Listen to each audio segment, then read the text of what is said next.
जंग बंदी के ऐलान के बाद लाहौर की आवाम सड़कों पर निकल आई। पाक फौज के हक में नारेबाजी और पाकिस्तान जिंदाबाद के नारे लगाए। इंडिया के खिलाफ भी नारेबाजी की। इंडिया मुर्दाबाद और मोदी मुर्दाबाद के नारे लगाए।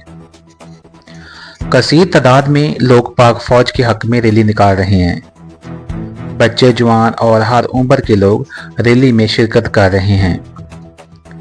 अवाम के जज्बे को देख के लग रहा है कि अवाम अपने मुल्क पाकिस्तान से और अपनी फ़ौज से कितनी मोहब्बत करती है।